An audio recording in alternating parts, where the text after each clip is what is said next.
Hi again, Liz. I wanted to do a little demo just to show you how to add some of the common global elements on your site that you might want to add on a certain page. So I'm just going to select a page.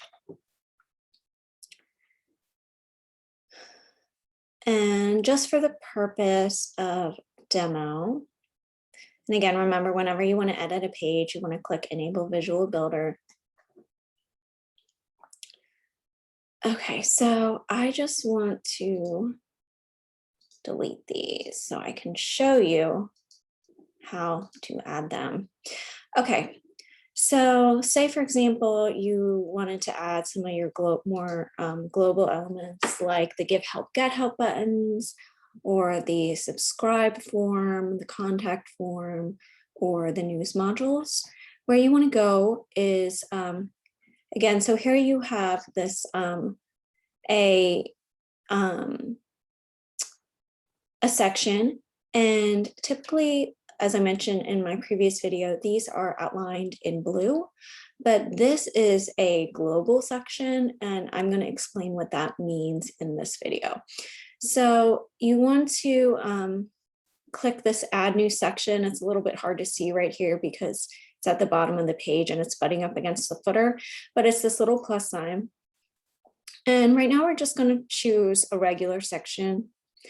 And then right off the bat, it's going to ask you if you want to add a new row. So say, for example, we want to add the Give Help, Get Help buttons.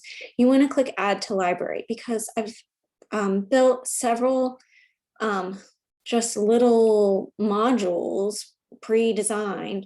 That way you can add them easily to pages. So you want to click Get Help and Give Help buttons, and then they'll show up. And the reason that, again, usually rows are in a darker green. Like I said, sections are usually outlined in blue, like the sections outlined in blue. The reason this one is outlined in green is because it is in the library and because it is global.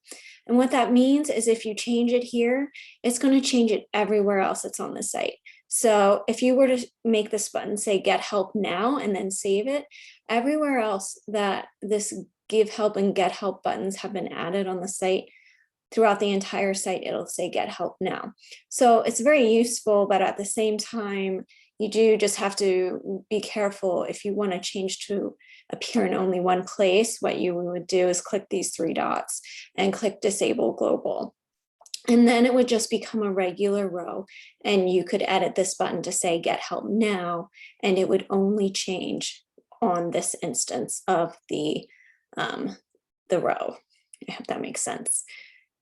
So from here, let's say we want to add another row. We want to add maybe the contact form. So you would just click Contact Form, and your contact form will show up. Oh, this is a good reminder. I meant to clean this up. So I'm going to clean this up a little so it looks a little nicer. So there you have your contact form. And another reminder, you can do your basic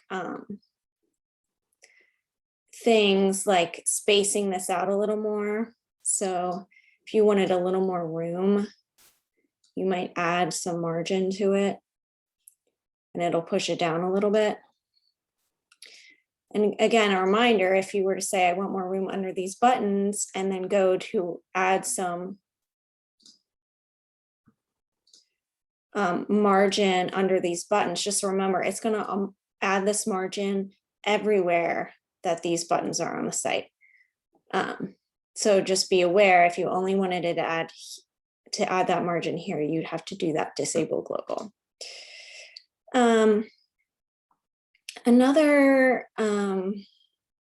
So let's say, for example, another global item that we have is the 3 news items. You would, oh, not the row 3 people, I apologize.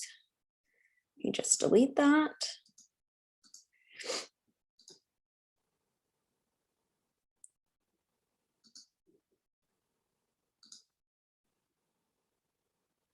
Bear with me one second. I might have added this as a section. Okay, so here's an example where some things I added as pre-built sections and some things I added as pre-built rows. So if you don't see something in your library for rows, check your library for add a section and then add from library. And then here is your row of 3 news items. And there they are, just in a section. And again, you can see these news items are global because they're outlined in this neon green, but you shouldn't really need to ever change anything on this, this sort of news feature. So that's a quick explanation of how to add things from the library. I also, let me just show you some other things we have. I've created some other sections. The get inspiration delivered to your inbox. That's if you wanted to add the subscribe form.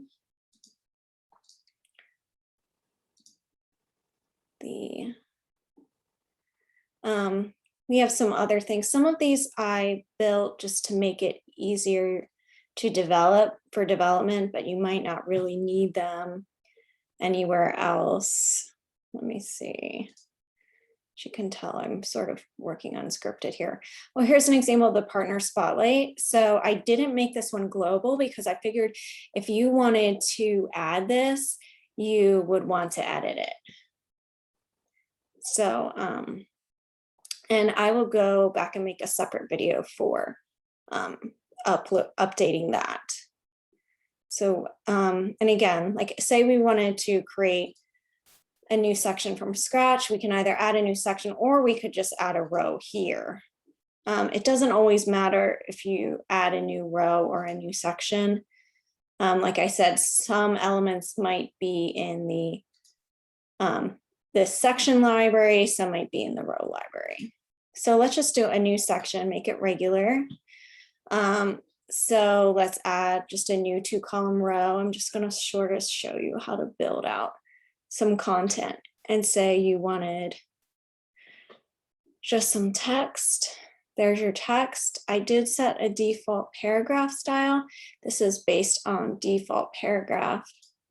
So that way, you know, it's always the right font, right color, the size. You would just highlight it, make sure it's paragraph, make sure it says default paragraph.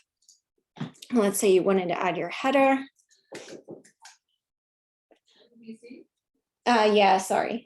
Sorry, once. Okay, sorry about that. So let's say you want this to be a header 2. You will want to highlight it, make it a header 2. So there's our basic header 2.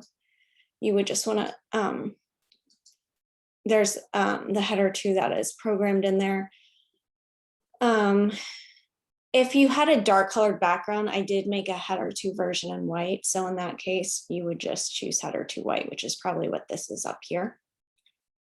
And then you can, you know, add content here. And then say here, you'd most likely want to add an image. So this is pretty easy and straightforward. You could either upload an image or select one. So just for demo purposes, let's pick her. And then again, you can resize it probably if you wanted the alignment, if you felt like it would look better over or over even further. You have some options there. Sizing, you would just work with this width here. And again, so you minimized it and therefore you probably want to bring her in closer. You could also, if you go back to content, you could link the image to something. So hopefully some of this is pretty familiar just based on work you've done in other content management systems. Okay, so I am going to, also one little trick, if you haven't navigated off of the page or saved it yet and you want to undo, this is the current session since I've been recording. So say I want to undo absolutely everything I've done since this video, I just will click the first action and it will return it to that state. So everything's back the way that we had it. Okay, so we just check that. And then again, make sure to save any changes.